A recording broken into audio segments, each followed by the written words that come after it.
ভাগ্য, কত সুন্দর শব্দ এই ভাগ্য। কিন্তু যতটা সুন্দর ঠিক ততটাই রহস্যময় এই শব্দ। কখন কি হবে কেউ জানে না। লোকে বলে যে ভাগ্যে যা লেখা আছে তার চেয়ে বেশি কিছুই পাওয়া যায় না, তার চেয়ে কমও কিছুই পাওয়া যায় না। নিয়তির যা রচনা তা কখনো মোছা যায় না। কিন্তু কেউ এইটা বোঝে না যে নিয়তি আপনার কর্মের দ্বারা বদলায়। যদি আপনি শুভ চিন্তা করেন, শুভ কর্ম করেন, তাহলে নিয়তি আপনার সাথে খারাপ কিছু হতেই দেবে না। কখনো আকাশে পাখিদের দেখুন, তারা কখনো ভাগ্যের উপর নির্ভরশীল হয় না। যতই ঝড় আসুক, যতই তীব্র হাওয়া দিক, ঘুরতে থাকে, একটা জিনিস জড়ো করে নিজের সৌভাগ্য, নিজের বাসা নিজেই তৈরি করে। নিজের সন্তানের জন্ম দেয়, তাকে লালন পালন করে, নিজেই তাকে উড়তে শেখায়, কখনোই ভাগ্যের উপরে নির্ভরশীল হয় না সে। এই বিষয়টা আমাদেরও শিখতে হবে। তাই মনে রাখবেন, আপনার ভাগ্য নিয়তির লিখন নয়। আপনার ভাগ্য তাই যেটা আপনি দিনের পর দিন আপনি নিজেই লেখেন। কিছু নিজে পরিশ্রম করে, কিছু নিজের ভাবনার জোরে। রাধা রাধা। মানুষের স্বভাব হলো যে সে সবসময় নিজে বলতে চায়, কারুর কথা শুনতে চায় না। কিন্তু তার এই স্বভাব তাকে এক বিশাল বড় জ্ঞানের থেকে দূরে সরিয়ে রাখে, সামনের মানুষের ব্যক্তিত্বের জ্ঞানের থেকে দূরে। তাই যদি আপনি কাউকে চিনতে চান, কাউকে বুঝতে চান, তাকে থামাবেন না, শুধু বলতে দিন। কারণ একজন ব্যক্তির ব্যক্তিত্ব লুকিয়ে থাকে তার কথার মধ্যে, আর তার আসল পরিচয় লুকিয়ে থাকে তার শব্দের পেছনে। বলতে দিন, আস্তে আস্তে আপনি সব বুঝতে পারবেন। এটাই তফাৎ হলো একজন সাধারণ মানব আর একজন মহামানবের মধ্যে। এক যে কাউকে বলতে দেয় না, আর এক যে সবার কথা শুনে। তাহলে সিদ্ধান্ত আপনার, আপনি কি সাধারণ হতে চান না অসাধারণ? কারণ এই ভবিষ্যৎ আপনার।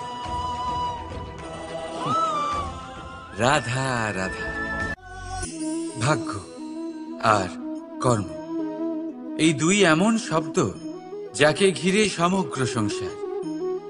কেউ বলে আমার ভাগ্যে এটা ছিল না, যা পেলে আমার জীবন অন্যরকম হতো। কেউ বলে আমার গত জন্মের কর্ম নিশ্চয়ই এমন ছিল, যে কারণে এই জন্মে এরকম ভাগ্য পেয়েছি আমি। এসব বাদ দিন আর একবার শান্ত চিত্তে ভাবুন। আপনি বুঝতে পারবেন যে ভাগ্য আর কর্ম এই দুই এই জন্মের। তফাৎ শুধুমাত্র এটাই যে যদি ভাগ্যের কথা বলা হয়, তাহলে আপনি এই ভাগ্যের থেকে যত বেশি আশা করবেন তত বেশি নিরাশ হবেন আপনি। কারণ এই আশা আপনাকে কর্ম করা থেকে আটকায়। যদি কথা বলা হয় কর্মের, তাহলে নিজের কর্মের প্রতি যত বিশ্বাস রাখবেন তত বেশি সফলতা আপনার কাছে আসবে। তাই একটা কথা মনে রাখবেন, ভাগ্য আপনার কর্ম নির্ধারণ করে না, কিন্তু আপনার কর্ম আপনার ভাগ্যকে অবশ্যই নির্ধারণ করে। রাধা রাধা। এই সংসারে আলোর উৎস কি? সূর্য। এই সংসারে মিষ্টি জলের উৎস কি? নদী। এই সংসারে উচ্চতার প্রতীক কি হয়? হিমালয় পর্বত। আমরাও জীবনে এরকমই হতে চাই, সূর্যের মতো তেজস্বী হতে চাই, নদীর মতো পূজনীয় হতে চাই, হিমালয় পর্বতের মতো উচ্চতা লাভ করতে চাই। সব ঠিক আছে, কিন্তু তার জন্য আমরা কাজ কি করি? যদি এরকম আমরা হতে চাই, তাহলে সবার আগে সূর্যের মতো নিজেকে উজ্জ্বল করুন। সূর্যের সব থেকে বেশি আলো নিজের অন্তরে থাকে। নদীর মতো নিজের পথ নিজেই তৈরি করুন। পাথরের সাথে ধাক্কা খাওয়ার পরেও থেমে না যাওয়া শিখুন। হিমালয় পর্বতের মতো উচ্চতা লাভ করতে হলে সেটার মতো অটল থাকতে শিখুন। একটা কথা অবশ্যই মনে রাখবেন, নিজেকে জ্বালাবেন তবেই সংসারকে আলোকিত করতে পারবেন। রাধা রাধা। প্রতীক্ষা, প্রয়াস, এই দুই জীবনের অভিন্ন অঙ্গ। দেখতে গেলে আমরা জীবনে কারোর না কারোর প্রতীক্ষা অবশ্যই করি। সে কোনো ব্যক্তি হোক বা সময় হোক বা কোনো ভাবনা, সবকিছুই হতে পারে। আর দেখতে গেলে সব সময় কেউ না কেউ কিছু প্রয়াসও করে চলেছে। যেমন সাফল্য আসার প্রতীক্ষা, বিফলতা যাতে না আসে তার জন্য প্রয়াস, সুখ আসার প্রতীক্ষা, দুঃখ যাতে না আসে তার জন্য প্রয়াস। এবার প্রতীক্ষা আর প্রয়াসের মধ্যে এক ঘনিষ্ঠ সম্পর্ক রয়েছে, আর তা হলো যিনি প্রতীক্ষা করেন তিনি ঠিক তাই পান যা একজন প্রয়াস করা ব্যক্তি পেছনে ফেলে আসে। তাই প্রতীক্ষা নয়, প্রয়াস করুন। এই প্রয়াসের মধ্যেই সুখের চাবিকাঠি রয়েছে।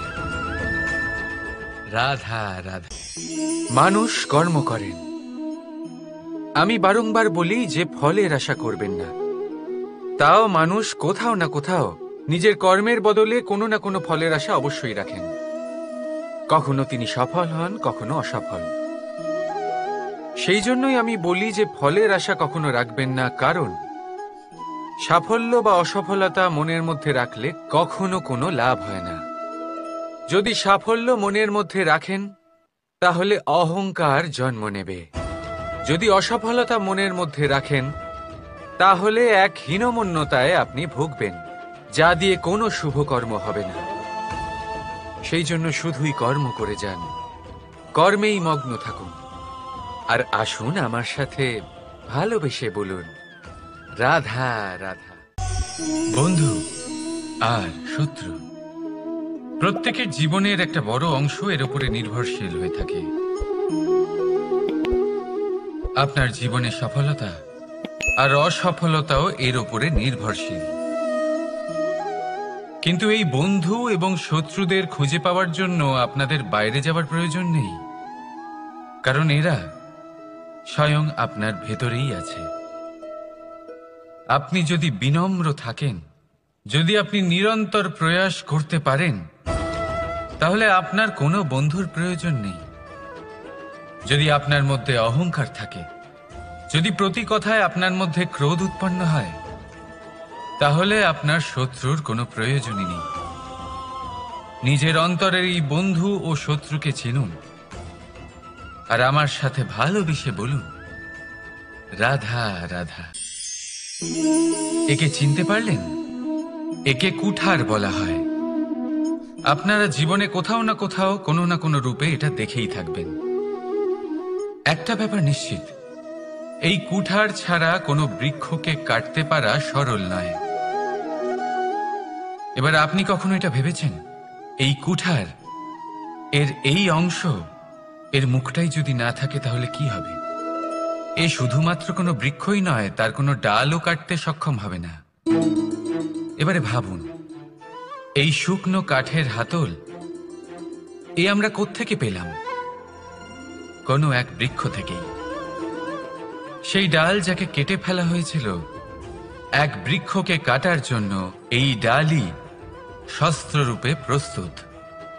আমাদের জীবনে আমাদের প্রিয়জন, আমাদের আপনজন যখন সময় কখনো কখনো তাদের সঙ্গ না দেয়, যদি তারা দৈন্য দশায় থাকেন, তাহলে তাদের সঙ্গ কখনো ছাড়বেন না। ওনাদের প্রয়োজন শুধুমাত্র মনোবল। তা তাদের দিন। তাদের সাহায্য করা আপনার কর্তব্য। হয়তো তাদের সাথে থেকে আপনার কোনো লাভ হবে না, কিন্তু তাদের দূরে থাকাতে আপনার ক্ষতি অবশ্যই হতে পারে। সর্বদা সাহায্য করুন। সঠিক সময় আসলে তা আপনার সহায়ক অবশ্যই হবে। রাধা রাধা। আমাদের মধ্যে বেশিরভাগ মানুষেরই এই অভিযোগ থাকে যে মানুষ তখনই আমাদের স্মরণ করেন যখন সেই সময় আসে যখন আমাদেরকে প্রয়োজন হয়, যখন কোনো কাজ থাকে। যখনই এই সময় পেরিয়ে যায়, তাদের কার্যসিদ্ধি হয়ে যায়, তারা আমাদের থেকে দূরে চলে যান, ভুলে যান আমাদের। এবার এই বিষয়ে ভেবে খারাপ অবশ্যই লাগে। এই পরিস্থিতিকেই অন্য এক দৃষ্টিভঙ্গি দিয়ে দেখার চেষ্টা করুন। মনে রাখবেন, মানুষ প্রদীপের সন্ধান তখনই করেন যখন তার জীবনে অন্ধকার থাকে। আপনি প্রসন্ন হয়ে উঠুন, কারণ আপনার কাছে সেই সুযোগ আছে যে কারোর জীবনে প্রকাশের কিরণ আনতে পারছেন, কাউকে সঠিক পথ দেখাতে পারছেন, কারোর সহযোগিতা করতে পারছেন, এই পুণ্য অর্জন করতে পারছেন। কারোর থেকে কোনো আশা রাখার দরকার নেই। যার আপনাকে যতটা প্রয়োজন তাকে ততটাই সাহায্য করুন, ততটাই সবাইকে প্রেম বিতরণ করুন। আর এই প্রেমের ভাব নিয়েই আমার সাথে বলুন, রাধা রাধা। এটা সেই নৌকার প্রতিরূপ যা আমাদের নদী পার করায়। এবার বিষয়টা একটু ভেবে দেখুন। সেই বিশাল নৌকা যা আমাদের নদী পার করায়, সেটার নির্মাণ নদীতে নয়, ডাঙায় হয়। আর যদি আমরা এটাকে নদী অবধি পৌঁছতে চাই, তাহলে আমাদের দরকার পড়ে কোনো গরুর গাড়ির অথবা ঘোড়ার গাড়ির। তার সাহায্যে একে বহন করা হয়। এবার পথে যদি কোনো জলধারা আসে, কোনো নদী আসে, আর সেটাকে পার করতে হয়, তাহলে তখন সেই নৌকার ওপরে গাড়ি রাখা হয়, তারপর তাকে পার করা হয়। অর্থাৎ এই যাত্রা দুজনের সংযোগ ছাড়া সম্পূর্ণ হতেই পারবে না। সেই জন্যই এই প্রবাদ আছে, কখনো নৌকা তো কখনো গাড়ি। আমাদের সম্পর্কের মধ্যে অতি আবশ্যক, আমাদের সম্পর্কের মধ্যে অত্যন্ত গুরুত্বপূর্ণ হল সংযোগ। সবসময় একসাথে চলা, সংযোগ স্থাপন করা। সবসময় সুখী থাকবেন। রাধা রাধা। পুস্তক, পুস্তক থেকে আমরা কি না শিখতে পারি। জ্ঞান হোক, বিজ্ঞান হোক, ইতিহাস হোক, সব শিখতে পারি। কথায় আছে, একটা ভালো পুস্তক, একটা ভালো গ্রন্থ পাওয়া তা 100 ভালো বন্ধু পাওয়ার সমান। কিন্তু যদি একটা ভালো বন্ধু পাওয়া যায়, তাহলে তা গোটা গ্রন্থাগারের সমতুল্য। সে আপনাকে কর্মের বিষয়ে জ্ঞান দেয়, সাফল্যের রসায়ন শিক্ষা দেয়। সে আপনাকে ইতিহাসে অমর করে রাখবে। শুধু তাই নয়, সে আপনাকে শুধু পথই দেখাবে না, সেই পথে আপনার সাথে সঙ্গী হয়ে চলবে সে। সেই জন্য জীবনে যদি কোনো ভালো বন্ধুকে পাশে পান, তাহলে তাকে আপন করে রাখবেন, তাকে সামলে রাখবেন। জীবন সহজ হয়ে যাবে। রাধা রাধা। বর্ষা ঋতু শুরু হলেই পাখিদের মধ্যে চাঞ্চল্য বেড়ে যায়। আর সেটা হবে নাই বা কেন? বাসা ভেঙে যায়, বৃক্ষ ভেঙে পড়ে। প্রত্যেক পাখি তার থাকার জন্য একটা নতুন জায়গার, একটা ছায়ার, একটা ছাদের খোঁজে থাকে। শুধু একটা পাখি এসব কিছুই করে না। না তো তার এসব সমস্যা নিয়ে কোনো চিন্তা থাকে, না কোনো দরকার পড়ে। আর সেই পাখি হলো বাজ। সেই সব সমস্ত ছোটখাটো সমস্যার থেকে অনেক দূরে ওপরে উড়ে বেড়ায়, মেঘের থেকেও অনেক উঁচুতে। তাই এই সব ছোটখাটো সমস্যা যা আপনার জীবনে এসে থাকে, এই সব নিজের চারপাশকে ঘিরতে দেবেন না। নিজের চিন্তা ভাবনাকে অনেক উঁচুতে রাখুন। আপনার সমস্ত সমস্যা নিজে থেকেই নিচে চলে আসবে। রাধা রাধা। কোনো ব্যক্তির ব্যক্তিত্ব কিভাবে তৈরি হয়? আপনার কি মনে হয় যে ব্যক্তি জন্ম থেকে তার স্বভাব নিয়ে জন্মায়? নাকি আপনার মনে হয় যে এই প্রকৃতি ব্যক্তির জন্য তার নিয়তি রচনা করে? না, এরকম একেবারেই হয় না। আমি আপনাকে বোঝাচ্ছি। যখনই বৃষ্টি পড়ে, কোনো বিন্দুর দিকে দেখবেন। এবার এই বিন্দু যেখানে পড়ছে তার উপরে নির্ভর করছে তারপর কি হবে। যদি এই বিন্দু পড়ে কোনো ক্ষেতের ওপরে, তাহলে কোনো নতুন ফসলের জন্ম দেবে। যদি সে গরম কড়াইতে পড়ে, তাহলে বাষ্পীত হবে। যদি সে কোনো সাপের মুখের ভেতরে পড়ে, তাহলে বিষ তৈরি হবে। ঝিনুকের ভেতরে পড়লে মুক্তো তৈরি হবে। যদি কোনো পাতার ওপরে পড়ে তাহলে শিশির তৈরি হবে। একই বিন্দু, কিন্তু তার সঙ্গত তার ভবিষ্যৎ এবং ব্যক্তিত্ব নির্ধারণ করবে। এবার এটা তো শুধুমাত্র এক বিন্দু, তার কাজ হলো শুধুমাত্র পড়া। কোথায় সেটা সেও নির্ধারণ করতে পারে না। কিন্তু আপনি হলেন মানুষ। আপনি বাছাই করতে পারবেন যে আপনার সঙ্গী কারা হবে, কাদের সাথে আপনি মেলামেশা করে বড় হবেন। তাই তা ভালোভাবে করুন, কারণ এই নির্বাচন আপনার হাতে, কারণ এই জীবন আপনার, ভবিষ্যৎ আপনার। এবার আপনি মহান হতে চান কি না তার নির্ণয় আপনাকেই করতে হবে। আসুন আমার সাথে ভালোবেসে বলুন, রাধা রাধা। সূর্যের তাপ এতটাই প্রখর হয়, তা সমস্ত বনস্পতিকে শুষ্ক করে দেয়। পুকুর হোক, নদী হোক, সরোবর হোক, সমস্ত শুষ্ক হয়ে যায়। কিন্তু আপনি কখনো শুনেছেন সূর্যের তাপে সমুদ্র শুকিয়ে গেছে?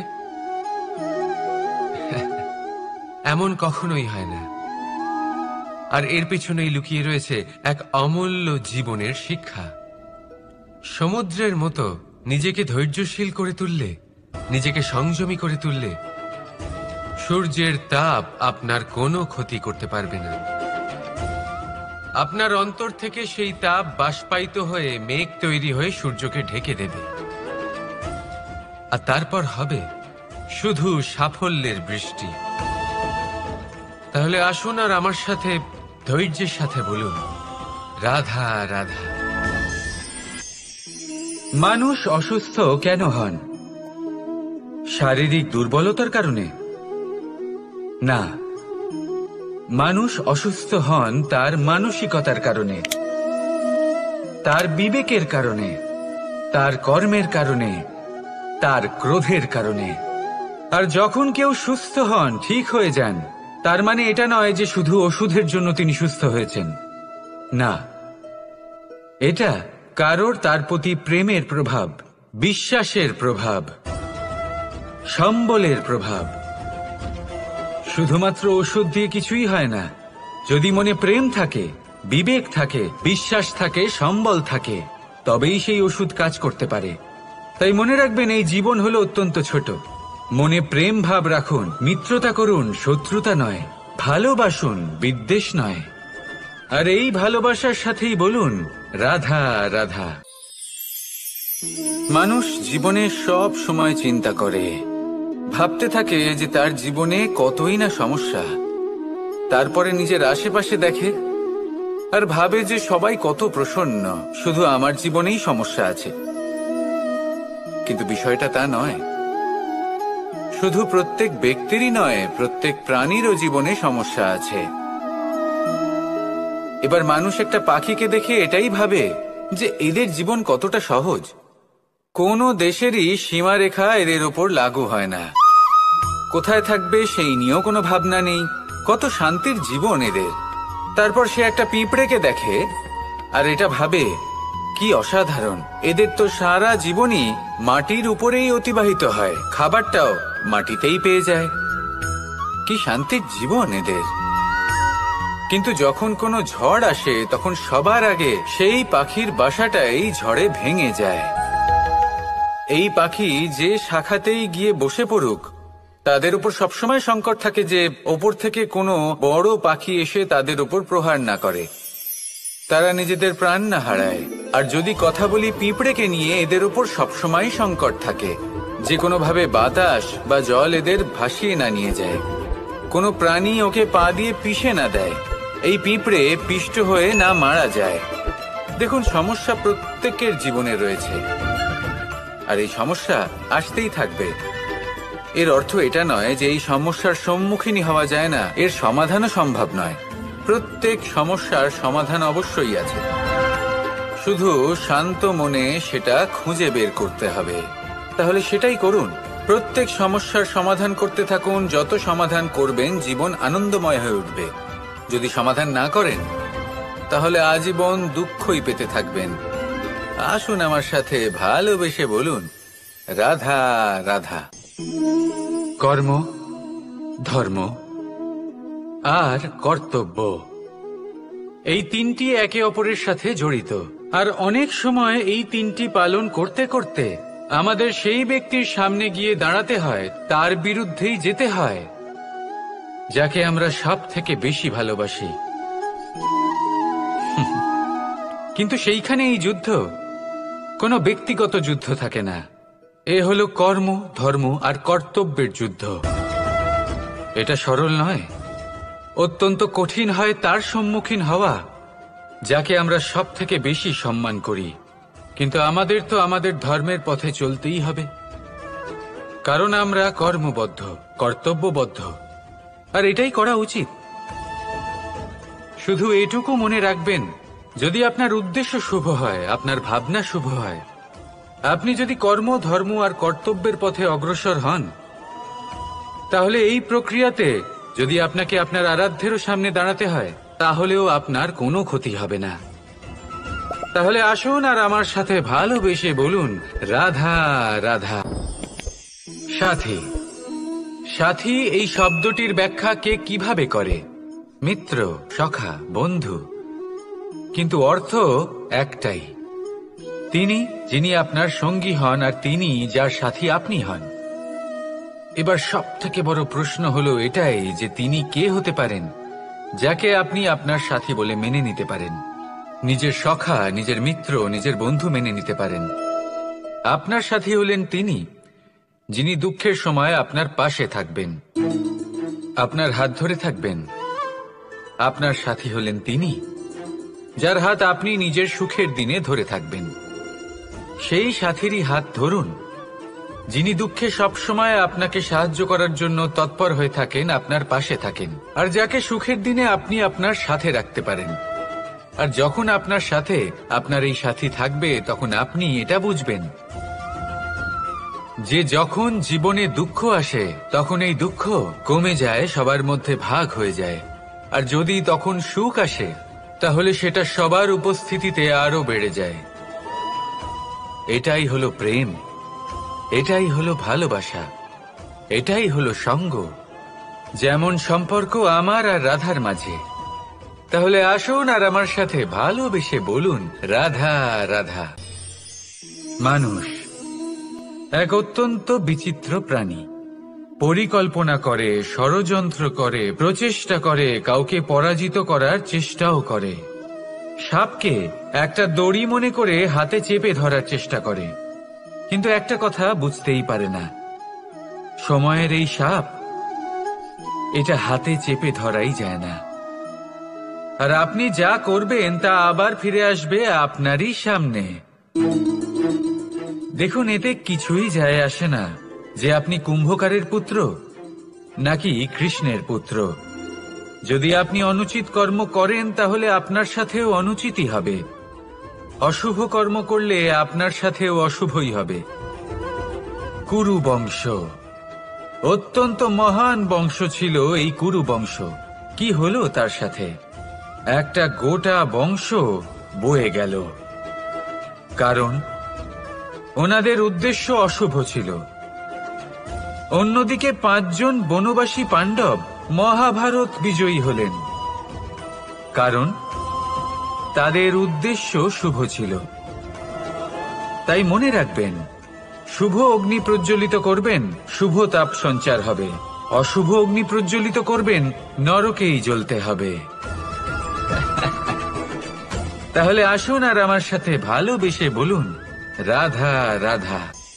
জীবনে এমন কিছু কাজ রয়েছে যা আপনাকে একাই করতে হয়, আর এমন কিছু কাজ রয়েছে যা আপনাকে একসাথে মিলে করতে হয়, একজোট হয়ে, সঙ্গবদ্ধ হয়ে। এবার সঙ্গবদ্ধ বলতে কি বোঝাতে চাইছি? আমি তাদের কথা বলছি না যারা বাস্তবিকভাবে একে অপরের সাথে কাজ করেন। আমি তাদের কথা বলছি যারা একে অপরের থেকে দূরে থেকেও একে অপরকে বিশ্বাস করেন। আমি আগেও বলেছিলাম, সমস্ত বিশ্বের আশা বিশ্বাসেই বসবাস করে, তাই না? তাই যেখানে সমস্ত বিশ্ব আছে, সমস্ত সংসার আছে, সেইখানেই বিশ্বাস রয়েছে। তাই আপনার আশেপাশে এমন দল সঙ্গবদ্ধ করুন যাদের আপনার উপর বিশ্বাস আছে আর যাদেরকে আপনি বিশ্বাস করতে পারেন। তাহলে আসুন আর আমার সাথে ভালোবেসে বলুন, রাধা রাধা। আমরা যে মানুষকে চাই, যাকে আমরা ভালোবাসি, তাকে একটা উপহার অবশ্যই দিতে চাই। এমন এক উপহার যা ওনার ভালো লাগবে, যা শ্রেষ্ঠ হবে, অতি প্রিয় হবে, বহুমূল্য হবে, বা বলতে পারেন মূল্যবান হবে। তাই আমরা কি করি? আমরা বাজারে যাই, তার জন্য স্বর্ণ, আভূষণ, হিরে, মুক্ত এইসব নিয়ে আসি। কিন্তু এটাই কি সর্বশ্রেষ্ঠ উপহার? কখনোই নয়।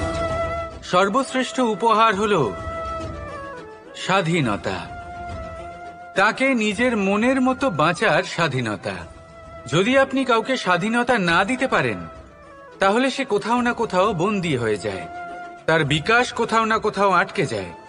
কিন্তু যদি আপনি কাউকে স্বাধীনতা দিতে পারেন, তাহলে আপনি দেখবেন ও সমস্ত সংসারকে, এই জীবনকে নিজের দৃষ্টিভঙ্গি দিয়ে দেখবে, বুঝবে যে কোনটা হলো উচিত আর কোনটা হলো অনুচিত। আর এটাই হলো সর্বশ্রেষ্ঠ। আর এবার যদি কাউকে স্বাধীনতার মাধ্যমে এত বড় একটা শক্তি দিতে পারেন, তাহলে আপনি আমাকে বলুন, এর থেকে বড় উপহার আর কি হতে পারে? আসুন আর আমার সাথে ভালোবেসে বলুন, রাধা রাধা। পিতা আর পুত্রের সম্পর্ক অত্যন্ত মধুর হয়ে থাকে।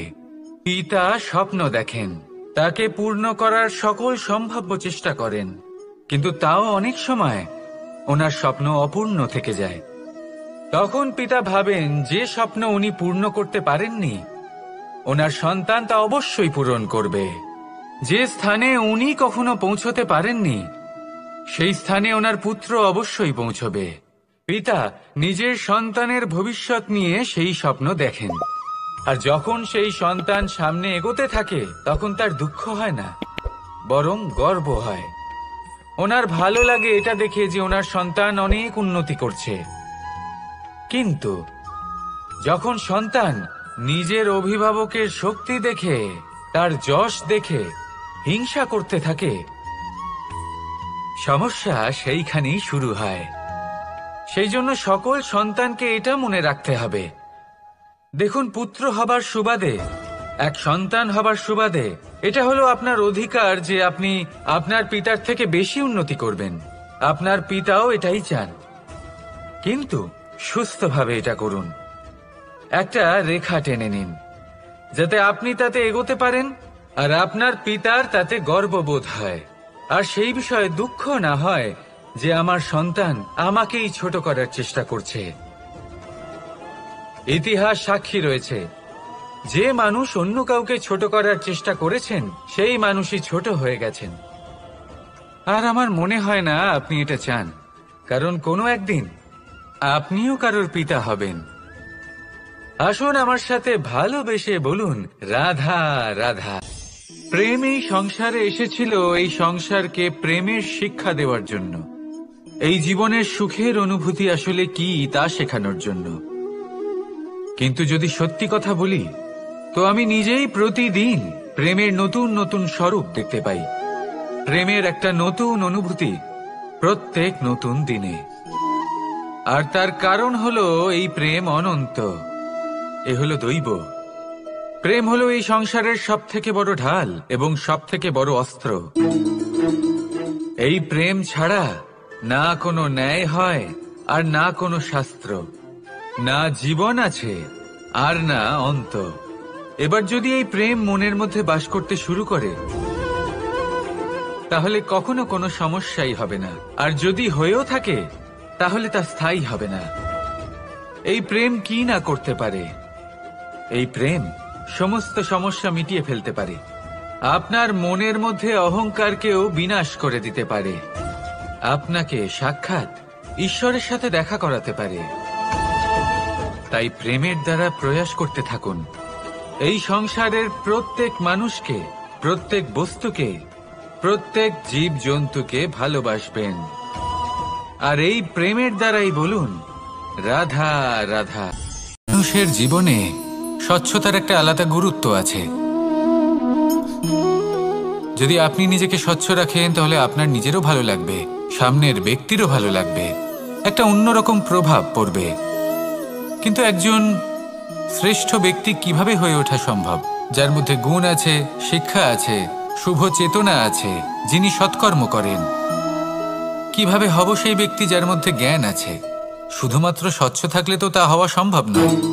প্রথমে আপনাকে বুঝতে হবে যে মানুষের মধ্যে 4টি মূল তত্ত্ব আছে। প্রথম হলো তার শরীর, যার দ্বারা উনি যে কোনো কর্ম করে থাকেন। দ্বিতীয় তত্ত্ব হলো তার মন, যার দ্বারা কোনো কর্ম করার জন্য সে নিজেকে প্রেরণা দিতে থাকে।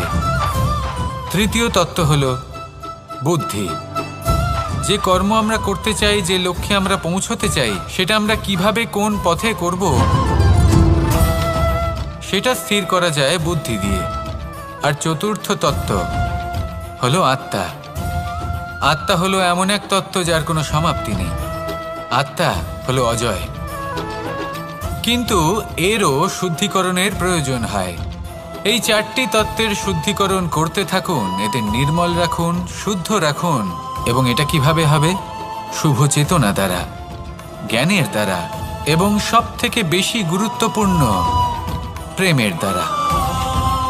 আসুন আমার সাথে ভালোবেসে বলুন, রাধা রাধা। মানুষ তার জীবনে শিক্ষা এবং প্রেম এই দুই লাভ করে তার মাতা, পিতা এবং গুরুর কাছ থেকে।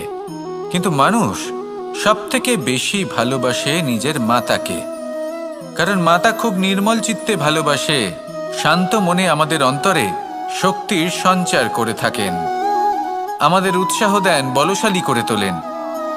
ব্যাপারটা কিন্তু এমন নয় যে আমরা নিজেদের বাবা বা গুরুকে ভালোবাসি না, তাদেরকেও আমরা অত্যন্ত ভালোবাসি, শুধু ওনাদের কঠোর ব্যবহার দেখলে আমরা একটু ভয় পেয়ে যাই।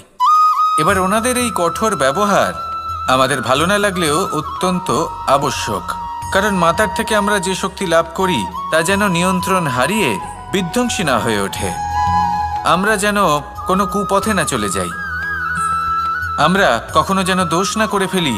শুধু সেই জন্য পিতা এবং গুরু একটু কঠোর হয়ে ওঠেন, এবং ওনাদের এই কঠোর আচরণ ভবিষ্যতে গিয়ে আমরা অবশ্যই বুঝতে পারি।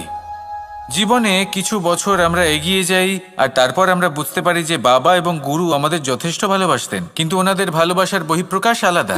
প্রয়োজনীয় হলো এটা দেখার, এটা বোঝার যে শুরু থেকে আমাদের প্রতি ওনাদের আচরণ কেমন ছিল। ওনাদের কঠোর হওয়ার পেছনে ওনাদের ভালোবাসাটা বোঝার চেষ্টা করুন, ওনাদের চিন্তাটা বোঝার চেষ্টা করুন, ওনাদের পথপ্রদর্শনের আড়ালে আপনার ভবিষ্যতের জন্য যে পরিকল্পনা ওনারা করেছেন সেটা বোঝার চেষ্টা করুন। তখন আপনারা বুঝতে পারবেন ওনাদের ভালোবাসাকে। আপনার মনের মধ্যে আপনা থেকেই ওনাদের প্রতি সম্মান জেগে উঠবে। নিজের পিতা এবং নিজের গুরু এই দুজনের প্রতি কৃতজ্ঞতা প্রকাশ করুন আর আমার সাথে ভালোবেসে বলুন, রাধা রাধা। জীবন কিসের উপর নির্ভরশীল? ধনের ওপর, বৈভবের ওপর, নিঃশ্বাসের ওপর? না, এই জীবন নির্ভরশীল বিশ্বাসের ওপর। বিশ্বাস নিজের ওপর, বিশ্বাস আমাদের আপনজনের ওপর। কিন্তু যখন এই বিশ্বাস ভেঙে যায় তখন মানুষের মনও ভেঙে যায়, আর তারপর সে অন্য কিছু করতেই পারে না। তখন কি করা যেতে পারে? 3টে কাজ আছে যা আপনি করতে পারেন। প্রথম, ভালোবাসা। যাকে আপনি ভালোবাসেন, যারা আপনাকে ভালোবাসে, ভুল যারই হোক না কেন, তার কাছে ক্ষমা চাইতে কখনোই সংকোচ বোধ করবেন না। দ্বিতীয় হলো বিশ্বাস। যারা আপনাকে ভালোবাসেন, আপনাকে বিশ্বাস করেন, তাদের বিশ্বাস কখনো ভাঙবেন না। তৃতীয় হলো আশা। যারা আপনাকে ভালোবাসেন, আপনাকে বিশ্বাস করেন, তাদের আশা আপনার সাথে জড়িত, তাদের থেকে কখনো কিচ্ছু লুকোবেন না। এই 3টে কাজ করুন আর এই জীবন সুপ্রসন্ন হয়ে বলবে, রাধা রাধা। মানুষের জীবনে 2 ধরনের আবেগ থাকে যা চিরকাল তার সাথে বসবাস করে। প্রথম, স্বপ্ন। দ্বিতীয়, অজুহাত। মানুষ হাজার হাজার স্বপ্ন দেখতে পারে। আমাকে এই কাজ করতে হবে, আমাকে ওখানে ঘুরতে যেতে হবে, আমায় জীবনে এই অসম্ভব কাজ বাস্তবায়িত করে দেখাতে হবে, আদি ইত্যাদি। এবার ঠিক যেমন স্বপ্ন দেখেন সেইভাবে অজুহাতও খুঁজে নিয়ে আসেন। আমি এই স্বপ্ন পূরণ করতে পারলাম না, কারণ আমাকে কেউ সাহায্যই করল না, কারণ আমি দুর্বল হয়ে পড়েছিলাম, কারণ আমার কাছে সময়ই ছিল না, আদি ইত্যাদি। এবার সাফল্য এবং অসফলতার মাঝখানে এই ধরনের সংঘর্ষ হতে থাকে। সাফল্য তখন লাভ করা সম্ভব যখন আপনার স্বপ্ন আপনার অজুহাতের থেকে অনেক বড় হয়, আর অসফলতা তখন পাবেন যখন আপনার অজুহাত আপনার স্বপ্নের থেকে অনেক বড় হয়। আপনি যদি সাফল্য লাভ করতে চান তাহলে চেষ্টা করতে থাকুন, পরিশ্রম করুন। যদি অসফল হন তাহলে ভয়ভীত হওয়ার কোনো প্রয়োজন নেই। নিজের ভুল বুঝুন, তাকে শুধরে নিন, আবার চেষ্টা করুন। কিন্তু যদি নিজের জীবনে অজুহাত নিয়ে আসেন তখন স্বপ্ন কখনো পূরণ হবে না। আসুন আমার সাথে ভালোবেসে বলুন, রাধা রাধা।